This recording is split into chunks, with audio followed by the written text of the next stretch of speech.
yol daralıyor. Bir sürü tır geçiyor. Karşıdan araba geliyor. Böyle zar zor gidiyorsun. O yollar aynen böyle. İşte yukarı kadar öyle çıkacağız. Buna serpantin diyorlar Rusça'da, yani yılan. Yani karakola gidiyorsunuz. Oradan size işte veriyorlar cezanızı. Benim araba şurada, bir bakalım inşallah her şey yolundadır. Sağına soluna bir bakayım de. Bunlar da gergin toplum. Hiçbir şey yok. Şurada yolda durup dururken kavga etmeye başladı adamlar. Böyle de bir yer. Şimdi Batum'dayız. Burada kaldık. 24 saatlik bir yolculuktan sonra ancak ulaşabildik İstanbul'dan buraya. Arkadaşlar bu böyle 650 lira. Bunun için geldik yani buraya. Karadeniz sahil yolu. Aslında bizim ülkedeki bütün yolların hepsi çok güzel. Sarpi tarafındayız. Sarp sınır kapısından geçtik. Şöyle arkamda hemen gördüğünüz yerlerde böyle. Biz şimdi Rus plakalı araçla gidiyoruz ama tabii siz isterseniz Türk plakalı aracınızla da Türkiye'den Rusya'ya gidebilirsiniz. Arabanın deposu Türkiye'de yaklaşık 4000 liraya doluyor. Rusya'ya dönüş yolculuğuna başlıyoruz. Hepinize İstanbul'dan sevgilerimi, saygılarımı ve pozitif enerjilerimi iletiyorum.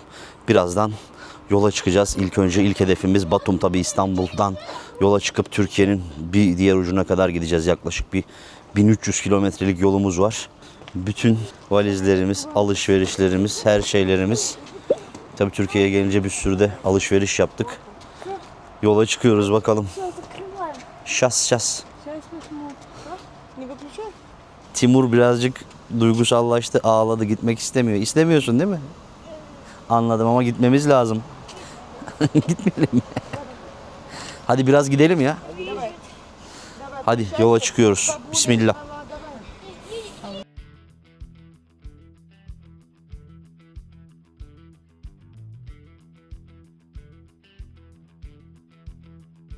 Bolu'yu geçtik arkadaşlar. Yani 4 saatten beri ben sürüyorum. Bütün gece boyunca sürdüm. Şimdi biraz dinleneceğim. O yüzden eşime verdim direksiyonu. Yola çıktık. Başladık. Güzel gitti buraya kadar. Herhalde akşam gibi artık Batum'da olacağız ama önce bir Rize'de bir kuru fasulye yiyeceğiz. Ya da bakalım bir yerlerde durabiliriz yine durdukça. İşte yol boyunca sizlerle deneyimlerimi paylaşacağım. Yolu anlatacağım. Türkiye'den Rusya'ya nasıl gidilir? Bunların hepsini sizlere anlatıyor olacağım.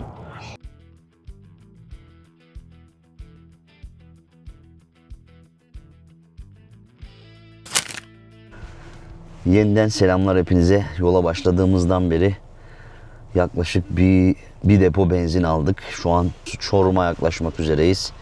Tosya'yı geçtik. Yani bir depo benzinle hemen buraya geldik. Bir depodan biraz daha az bir benzinle. Yolculuk devam ediyor. Bu arada sakız çiğniyorum, kusura bakmayın çünkü uzun yolda ben sakız çiğnemeden süremiyorum ya. Şöyle bir mola yerinde durduk şimdi. Çorum civarlarındayız. Samsun'a doğru ilerleyeceğiz. Şimdi tabii yolumuz biliyorsunuz uzun. Biz şimdi Rus plakalı araçla gidiyoruz ama tabii siz isterseniz Türk plakalı aracınızla da Türkiye'den Rusya'ya gidebilirsiniz. Gürcistan'a gidebilirsiniz. Hatta istediğiniz herhangi bir ülkeye de yine gidebilirsiniz bu taraftaki. Sadece araca gittiğiniz ülkede sigorta yaptırmanız gerekiyor. Yani Gürcistan'a girdiğinizde Gürcistan için sigortanız olması gerekiyor.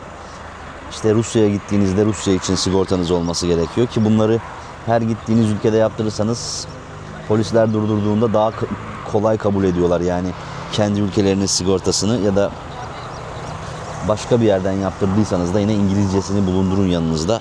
Bu şekilde kolaylıkla seyahat edebilirsiniz. Fiyatlar için bu arada şeyi de söyleyeyim size. Şu ana kadar yola 800 lira verdik yol ücretlerine, yani otoyol. Tabii de köprü ücretleri var. Hani senin direkt gişeden ödemediğin ücretler var. Onları da bir web sitesi var. Web sitesi üzerinden ödüyorsunuz. Türkiye'de eğer yabancı plakalı araçla geldiyseniz o web sitesinden yani kontrol edip ödemeniz gerekiyor. Ödemezseniz zaten çıkışta gümrükte, yani Sarp sınır kapısında bizim için ya da çıkacağınız sınır kapısında size önünüze çıkıyor bu ücretler. Eğer üstünüzde işte TL'niz kalmadıysa ya da ne bileyim kredi kartınız yoksa zorluk yaşayabilirsiniz ödemelerde. O yüzden hazırlıklı olun. Yani cezalarınızı en kötü ihtimalle çıkışta ödeyebiliyorsunuz. Yani Türkiye'den çıkarken ödeyebiliyorsunuz. Diğer ülkeler için de aslında öyle de Gürcistan'ı Gürcistan'da anlatırım.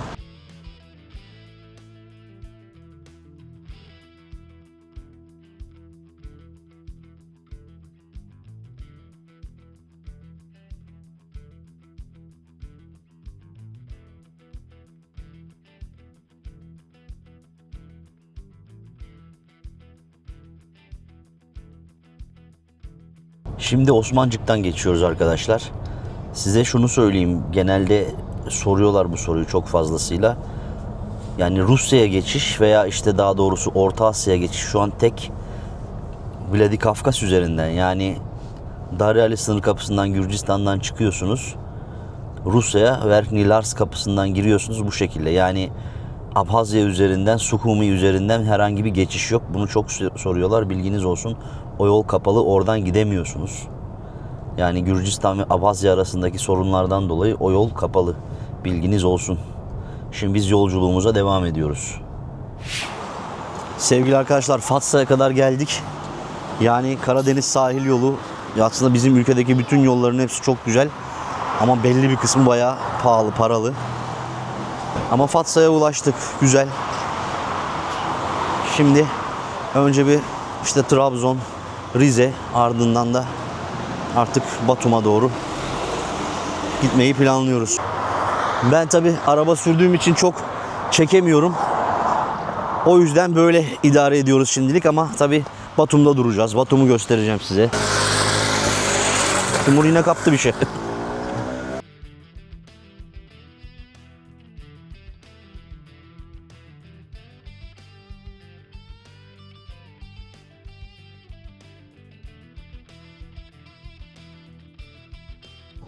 Yol güzel, fena değildi. Gerçekten çok fazla radar var.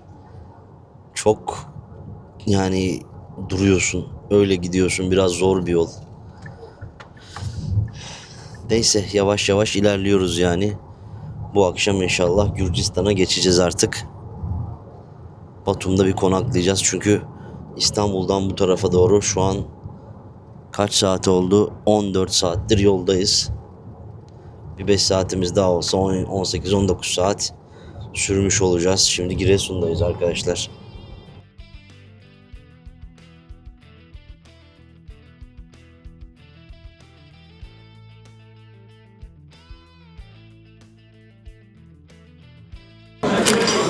Sonunda Rize'ye kadar ulaştık sevgili arkadaşlar.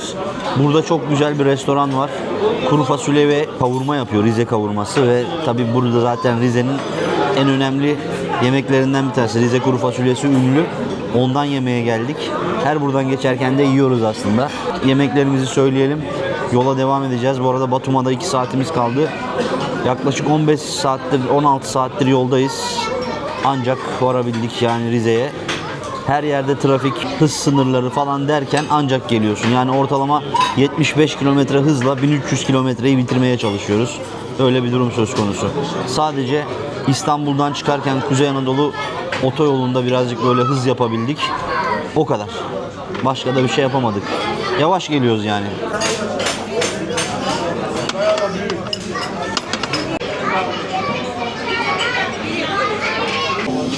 Arkadaşlar bu böyle 650 lira. Bunun için geldik yani buraya. Kavurma, kuru fasulye ve pilav. Sadece kuru fasulye ve kavurma olursa o da 600 lira. Şu şekilde.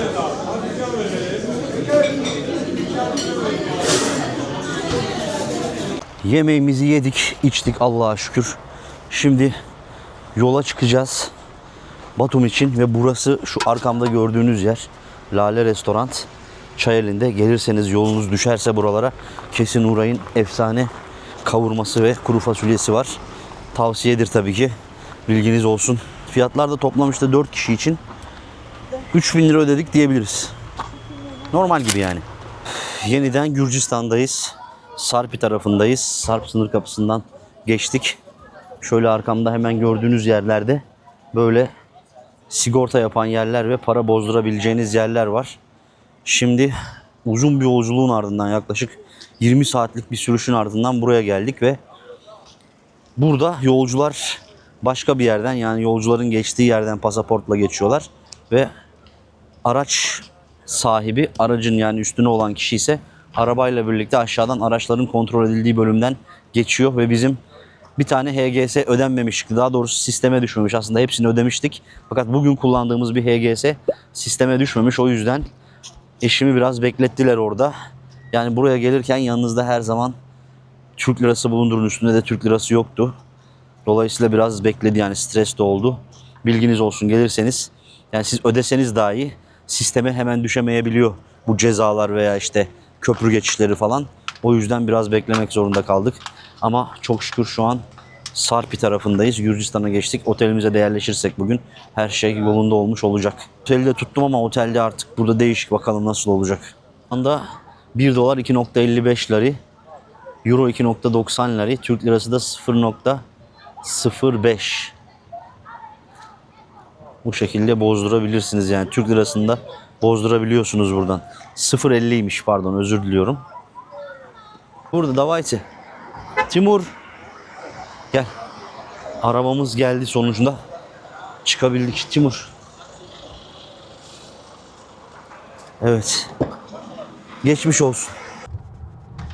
Böyle kilometrelerce süren tır kuyrukları var her iki tarafta da, geçişin her iki tarafında da. Şimdi otelimize doğru ilerliyoruz. Yani dün gece 1'de başladık yolculuğumuza İstanbul'dan. Şu an saat 10.30 ve Batum'a girmiş bulunuyoruz. Yani Gürcistan'a girdik, Batum'a doğru gidiyoruz.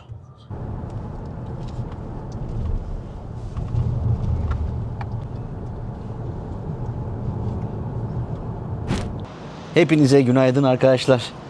Batum'u böyle güneşli görmüşken sizlere de bir göstereceğim tabi buraları. Her zaman göremiyoruz. Şimdi Batum'dayız. Yolculuğumuza devam ediyoruz. Bugün artık Rusya'ya geçmeyi planlıyoruz ya da en kötü ihtimalle Stepantsmina'da olacağız. Oradan da belki kalıp ya da kalmadan Vladikavkaz'a geçeceğiz, bakalım.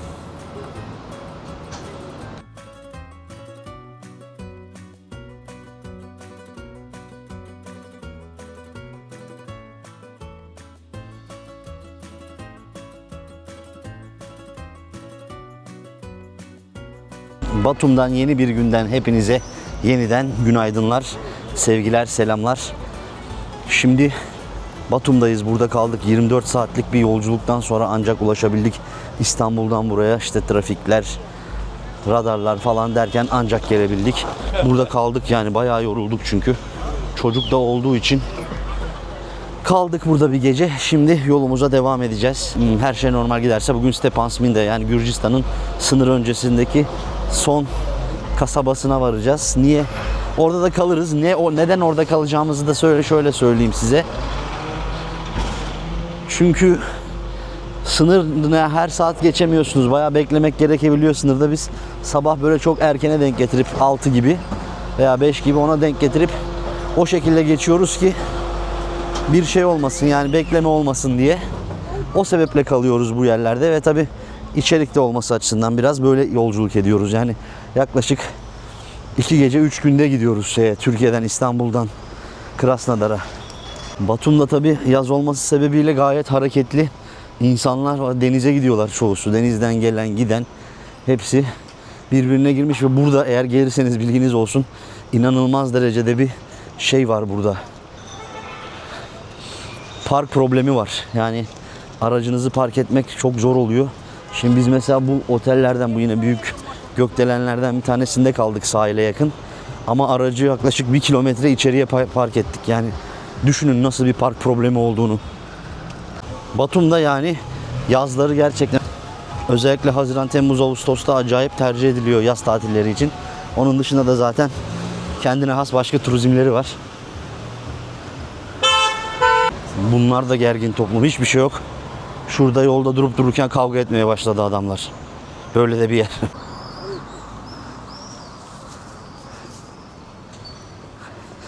Böyle sokaklara da şeyler kuruyorlar. Tezgahlar kurup işte meyve, sebze, çaça, ev yapımı şarap falan satıyorlar, bakın. Şunlar hep alkol. Dobro utro.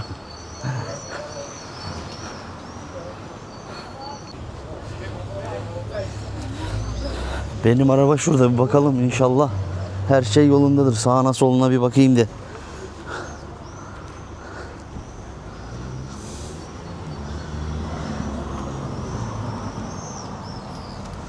Şurayı Türkiye'de çizdiler zaten. Onları Instagram'da anlattık. Şimdi yola başladık. Batum'dan çıktık. Poti'ye doğru ilerliyoruz. Oradan da Tiflis yönüne doğru gidiyor bu yol artık boylu boyunca. Yaklaşık bir 6 saatlik bir yolumuz var. 450 kilometre ama dağ yolu olduğu için Gürcü Askeri Yolu ismi. Birazcık zorlu bir yol. Oraya gideceğiz. Yani o yol boyunca gideceğiz. Haliyle biraz uzun oluyor yani normalden. Akşam sınıra varmayı planlıyoruz. Akşam sınırda olacağız inşallah. Bakalım. Evet, şimdi yollar da böyle. Görüyorsunuz burada da yollar güzel ama tek şerit. Yine de iyi gidiyor. Birazdan otobana gireceğiz. Burada da güzel bir otoban var. Orada biraz hızlı gidebiliyorsun ama tabii burada da şeye çok dikkat etmek gerekiyor. Kurallara ve hız sınırına. Her yerde kamera var neredeyse. Böyle bir kilometrede bir, hatta şimdi bile var. Her kilometrede kamera var, o yüzden hızlı gidemiyorsun. Böyle gidiyoruz.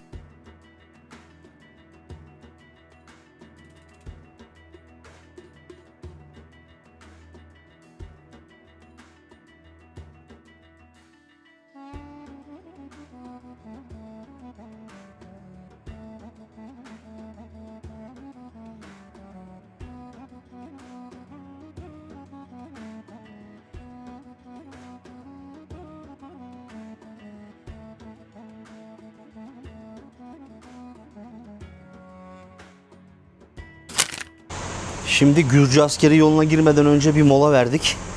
Burada hem bir ihtiyaç molası öyle kısa. Ondan sonra yolumuza devam edeceğiz. Yolla ilgili şunu söyleyeyim size. Gerçekten çok keyifli, güzel bir yoldur bu Gürcü Askeri Yolu. Manzaralar falan çok iyi, çok güzel. Gürcü kasabalarının, köylerinin içinden geçiyorsun ama birazcık sürüşü zor. Hem kışın hem yazın zor. Böyle 180 kilometrelik bir yol ama şey oluyor. Yani 3 saatte falan geçebiliyorsun. O yüzden zor. Çok tırlar var falan. Önüne bir tır denk gelirse zaten bekliyorsun falan. İşte öyle bir yol. Şimdi oraya başlayacağız. Buraya kadar geldik. Batum'dan çıktıktan sonra bu tarafa sola dönüyorsun. Sağa dönersen Tiflis'e gidiyorsun. Yani Batum-Tiflis arasındaki yol gerçekten güzel olmuş ama akıyor gidiyor. Öyle diyeyim size. Yolla ilgili bir de şunu hatırlatayım. Biz bir radar programı indirdik telefona. Bütün radarları, işte kameraları falan görebiliyorsun. Onu indirin, yoksa çok ceza yiyebilirsiniz. Ceza yerseniz de ülkeden çıkmadan almanız gerekiyor ve Gürcistan'da bunu eğer ceza yerseniz makineler var. Hatta göstereyim, şu ATM makineleri gibi, onlardan ödeyebiliyorsunuz ama tabi Gürcüce bilmeniz lazım, alfabeyi bilmeniz lazım. Ya da bir polis istasyonuna gidiyorsunuz, yani karakola gidiyorsunuz. Oradan size işte veriyorlar cezanızı, ödeyeceğiniz yeri gösteriyorlar gibi bir şey söz konusu. Biz bu arada şu anda burada, yani gelişte Gürcistan'da hiç ceza yemedik. Gidişte de inşallah yemeyiz. Onu da zaten olursa da en son yine cezanız çıkarken İşte kapıda söylüyorlar size. Orada yine gidip o ATM'leri bulup ödemeniz gerekiyor. Üstünüzde lari olması gerekiyor. Bunları bilin. Evet. Gürcü Askeri Yolu'nun başlangıcı da burası. Şimdi buradan biz Vladikavkaz'a doğru devam edeceğiz. Yani sınıra kadar da bir 3 saatlik yolumuz kaldı diyebiliriz. Benimkiler de burada. Oğluşum afiyet olsun, ye. Ama açsana. Açalım, dur. Dondurma almış gördüğünüz gibi.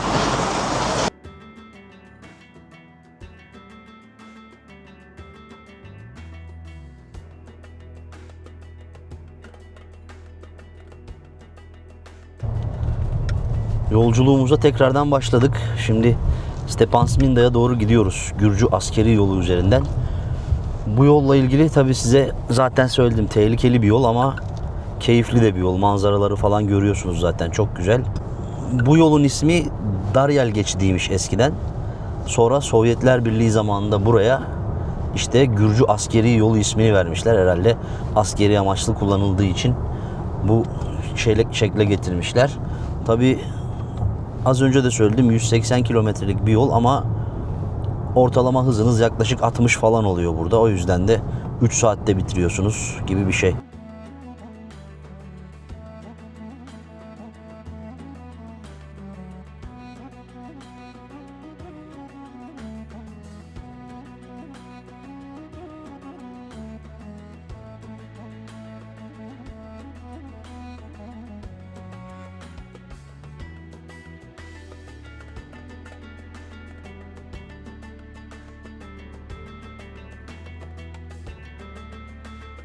Bir de şeyi çok soruyorsunuz, neden Abazya tarafından gitmiyorsunuz diye, Sukhumi tarafından. Orası kapalı. Orada Gürcistan'la Abazya arasındaki 2008 yılındaki savaş nedeniyle orası kapalı. Sadece bu yol var. Yani aslında şu an Asya ile Avrupa'yı bağlayan birbirine tek yol, tek geçit burası. İran'da da sıkıntıları olduğu için biliyorsunuz İran üstünden de bir gidiş var ama genel anlamda en güvenli kullanılabilecek yol bu yol. O yüzden buradan gidiyoruz. Siz de eğer Rusya'ya gelecekseniz Rusya'ya gelirken ya da bu yolu kullanmanız gerekiyor. Yani sahil boyunca gidemiyorsunuz. Bilginiz olsun.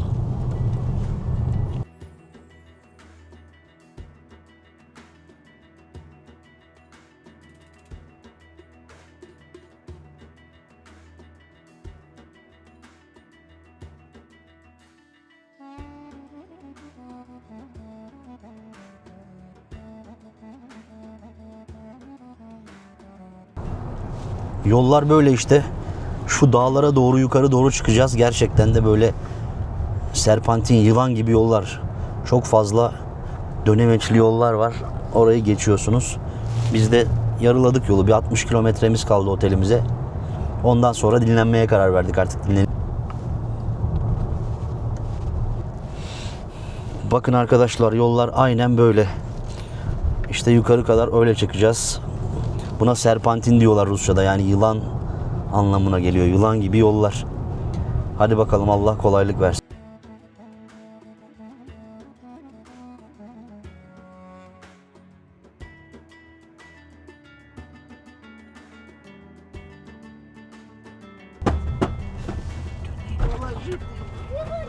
Tünel yapıyorlar. Evet, buraya yeni yol yapıyorlar arkadaşlar. İnşallah bu yol daha kısalacak ve daha hızlı hale gelecek. Ayrıca daha güvenli hale gelecek. Şu an gördüğünüz manzarada gidiyoruz ama birazcık da tabii tehlikeli yollar. Bazı yerler daha tam yapılmamış. Bir tır geliyor mesela, sıkıştırıyor seni falan gibi yani oluyor yollar. O yüzden böyle güvenli bir şekilde, tedbirli bir şekilde gitmeye çalışıyorum burada.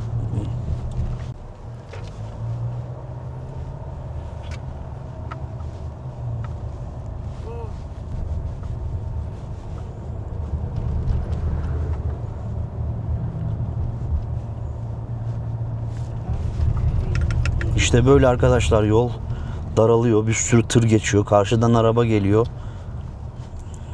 Böyle zar zor gidiyorsun. O yüzden gidiş süresi birazcık uzuyor işte. Ama manzaraları da görüyorsunuz. Acayip güzel, keyifli tabii. Sürerken bunlara çok dikkat edemiyorsun ama yine de güzel, bu şekilde gidiyoruz işte.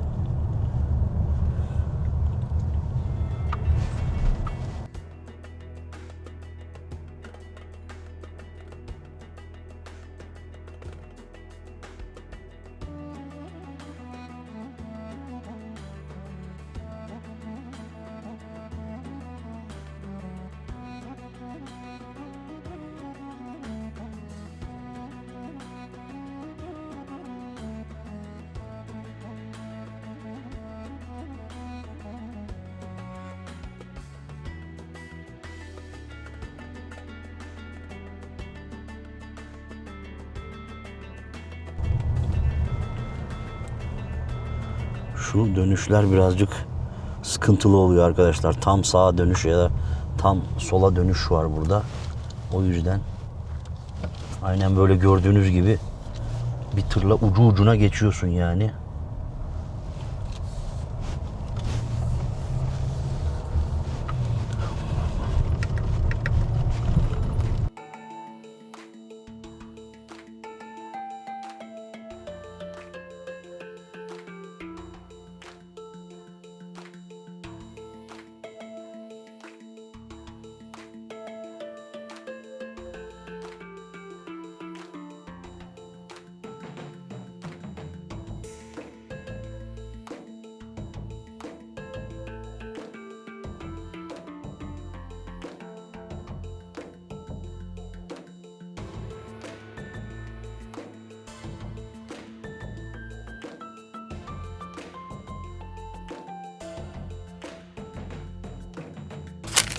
Arkadaşlar Stepan Smina'ya ulaştık.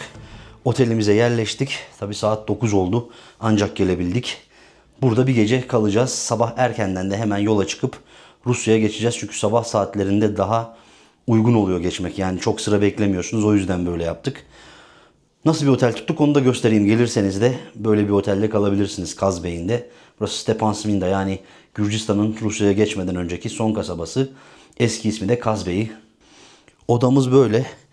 Küçük bir oda ama yatağımız çift kişilik. Ben oğlumla burada yatacağım. Banyomuz falan da iyidir diye düşünüyorum. Evet. Yani buralar genelde böyle aslında guest house gibi oluyor.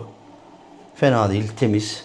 Zaten biz sadece bugün yatıp kalkacağız. O yüzden güzel. Normalde şöyle dolabı falan da var. Yüksek ihtimalle baktığınızda dışarıya manzarası da vardır ama dedim ya, bizim için çok önemli değil şu anda bunlar. Otelimiz böyle. Bu oda küçük dedim ama yine de fiyatı 30 dolar arkadaşlar. Bu taraflara gelirseniz genelde fiyatlar böyle. Çünkü otel seçenekleri bu şekilde oluyor. Eski evleri falan otele çevirmişler. Çok fazla seçenek olmadığından da pahalı. Yeni açılanlar da zaten daha iyi kalitede olduğundan onlar da pahalı. Burada oteller böyle yani. Şimdi böyle çok güzel bir restoran bulduk sevgili arkadaşlar. Gerçekten müzikler zaten, atmosfer, ambiyans. Gürcistan görüyorsunuz, çok sevimli. Şöyle de bir üst katı var, salonu. Buraya oturduk. Yemeklerimizi söyledik. Yemeklerimizin gelmesini bekliyoruz. Ve bu geceyi de artık böyle noktalayacağız. Ondan sonra Rusya'ya doğru yolumuza devam edeceğiz. Timur'um, nasıl geçiyor yolculuk? Normal değil mi? İyi mi? Her şey hoşuna gitti mi? Hangisi en güzel? Türkiye mi, Gürcistan mı, Rusya mı?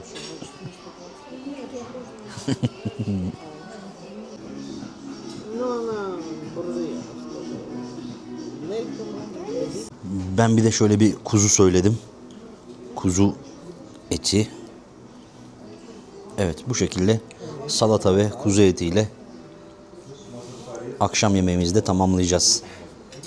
Oo, bir de böyle bir şey geldi. Ne bu? Çikmeruli mi? Çikmeruli ne? Chicken mı? Eta. Что там есть? Курица, Aa, kuritsa, evet, tavukluymuş. сливочный соус. Это не помню, что. Güzel. Шафран, да? Tavuklu. Geldikçe geliyor. Bu da harço çorbası. Et çorbası, yani bizdeki kelle paçaya benzer bir şey galiba. Afiyet olsun. Evet, şimdi biz yemeğimizi yiyelim. Ardından sabah görüşeceğiz. Rusya'ya gideceğiz. Yola devam.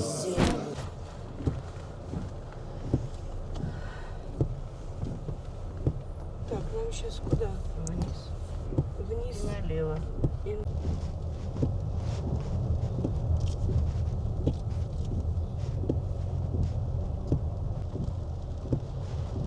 Yola çıktık, gerçekten korku filmi gibi. Yani karşıdan arabalar geliyor. Yol daracık, bir tarafımız uçurum. Gidiyoruz.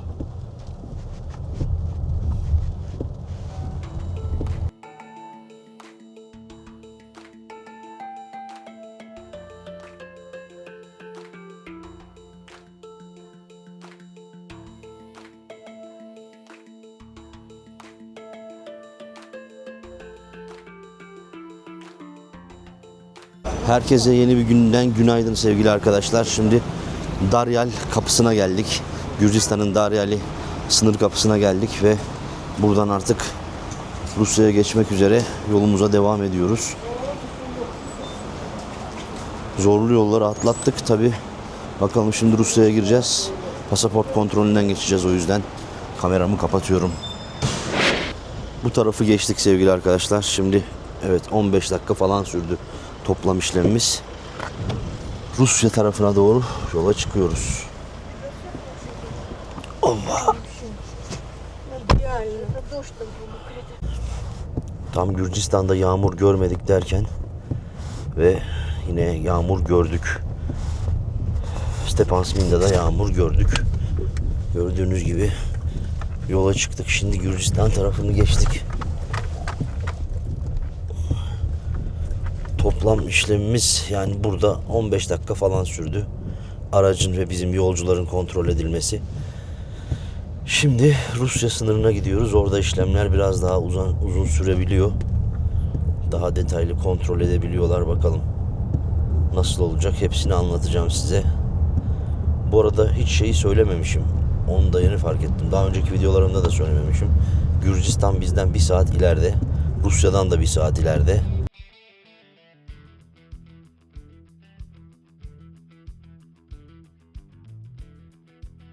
Aradaki ortak bölgeyi geçiyoruz. Şimdi Rusya sınırına geldik neredeyse. Biz geçtik, şimdi bu sırada içeriye girmeye çalışanların, yani Gürcistan'a gitmeye çalışanların sırası. Saat şu an 6'yı çeyrek geçiyor. Demek ki bu saatlerde buraya gelmemek gerekiyor. Eğer Rusya'dan Türkiye'ye ya da Gürcistan'a gidecekseniz bilginiz olsun. Bu kuyruğu çekmek zorunda kalırsınız. Rusya sınırında geçtik. Yaklaşık 1,5 saatlik bir beklemeyle geçtik. Yani geçiş süremiz tamamıyla 1,5 saati buldu. Gürcistan sınırındaysa aynı işlemi 15 dakikada yaptık ama burası genelde böyle, bilginiz olsun. Daha böyle detaylı bir arama, sorgu gibi geçiyor. Yani sorgulama değil de daha detaylı ve yavaş işliyor işler. Bu şekilde geçiyorsunuz. Çok şükür biz de geçtik şimdi. Gürcistan'da saat 1 saat ileri. Buradaysa saat dilimi Türkiye ile aynı. Yani şu an saat 6'yı çeyrek geçiyor. Arabayı eşim sürüyor. Çünkü benim maalesef Rusya'da süremiyorum. Rus ehliyeti almam lazım. Henüz almadım. O yüzden burada süremiyorum. Eğer sürersem yakalarlarsa büyük bir cezası var. O yüzden sürmüyorum yani.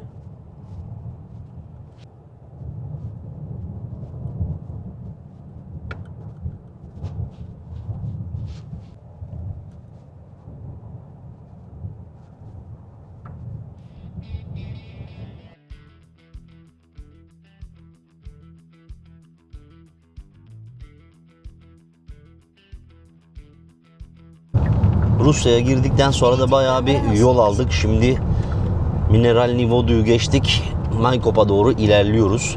Size şimdi birkaç bilgi vereyim yolculuğumuzla ilgili. Toplam yaklaşık olarak bizim yolculuğumuz 2500 kilometre kadar falan sürüyor. Yani İstanbul'dan başlayıp buraya gelişimiz 2500 kilometreyi buluyor. Bu araç dizel araç ve 1 litreyle yaklaşık 15 kilometre gidiyor. Yani 2,5 depo benzinle bu yolu tamamen bitirmiş oluyoruz. Türkiye'de 1 litre benzin yaklaşık 64 liraydı. Yani 1,5 dolara falan denk geliyor. Gürcistan'da 4,15 lariydi. Yani bu da şöyle yapar. Hemen hemen 1,8 dolara geliyor. Rusya'daysa az önce aldık 79,60 ruble. Yani o da hemen hemen 1 dolara denk geliyor. O da şu an son dönemdeki olaylardan sonra, yani siz bunu izlediğinizde tabi olayların üstünden biraz geçmiş olacak ama benzin sıkıntısının yaşandığı dönemlerde bu fiyatlara gelmiş. Artık 1 dolara doluyor. Yani 1 dolar 1 litresi dizelin. Bu şekilde 2,5 depo benzinle geldik. Arabanın deposu Türkiye'de yaklaşık 4.000 liraya doluyor. Rusya'da işte 70 çarpı 70 yine 5.000 rubleye falan doluyor. Gürcistan'daysa yine benzer bir rakamlara doluyor. Yani dur bakayım. 4 çarpı 70 desen 280 ruble, yani 100 dolara falan doluyor. Toplam tek yönde yapmış olduğumuz harcama sadece benzin için 300 dolar gibi bir şey. Toplam 4 kişi seyahat ediyoruz. Ve aynı zamanda yol ücretlerini sadece Türkiye'de ödüyorsunuz. Türkiye'de ödediğimiz yol ücreti ise girdikten sonra işte 1000 lira falan gibi de ona veriyoruz. Yediğimiz içtiğimiz de yine 200-300 dolar gibi bir şey gidiyor. Toplam 500 dolarlık bir masrafımız oluyor diyebiliriz tek yönde. Bu da hepimiz için uçak bileti almaktan çok daha ucuz olduğu için aslında biraz da bu yolla seyahat ettik daha doğrusu. Tabi her zaman böyle yapmıyoruz. Mesela bir sonraki gidişimde herhalde Türkiye'ye uçakla giderim. Son olarak da şunları söyleyeyim size. Yani eğer Rusya'dan veya Türkiye'den Rusya'ya, Rusya'dan Türkiye'ye gidecekseniz Türk plakalı araçla da bunu yapabilirsiniz. Ve biz şu an Rus plakalı bir araçla yaptık. Araba eşimin üstüne. Eğer ben tek gitmek isteseydim örneğin bana vekalet vermesi gerekiyor ve benim tabii sürekli oturum iznim olduğu için Rus ehliyetimin de olması gerekiyor. Ama mesela sizin RVP'niz varsa, geçici oturum izniniz varsa kendi Türk ehliyetinizle kullanabiliyorsunuz. Yani aracın sigortasında da isminizin olması gerekiyor. Yani araca kullanabileceğinize dair. Dolayısıyla bunları yaparsanız aynı şekilde bütün sınırlardan geçebilirsiniz. Yani vekaletle geçebiliyorsunuz sınırlardan. Ama tabii bunlarla uğraşmayayım derseniz ya da eşiniz yanınızda olursa ya da ne bileyim araç sahibi yanınızda olursa sadece sınırlardan o geçse de diğer yerlerde siz sürebilirsiniz. Bu şekilde geçilebiliyor. Bana en çok sorulan sorulardan bazılarını cevaplamış olayım böylelikle. Geçebiliyorsunuz. Bizim şimdi artık Maykop'a ulaşmamıza çok az bir süre kaldı. Zaten bu videoyu da biliyorsunuz İstanbul'dan başlattım. Sakalım yoktu yani videoyu başlattığımda, düşünün. Bayağı uzun oldu. Umarım buraya kadar da izlemişsinizdir. Güzel bir yol hikayesi olduğunu düşünüyorum. Sizin de yine sorularınız olursa lütfen yazın. Yani korku dolu. Gürcü askeri yolunu geride bıraktık. Türkiye'yi baştan başa geçtik. Gürcistan'ı baştan başa geçtik. Ve şimdi de Kafkasya'yı baştan başa geçiyoruz işin aslında söylemek gerekirse. En nihayetinde de bugün Maykop'a, yarın da Krasnodar'a ulaşarak yolculuğumuzu tamamlamış olacağız. Bir sonraki videoda görüşünceye dek kendinize iyi bakın, mutlu kalın, hoşça kalın. Saygılar, sevgiler.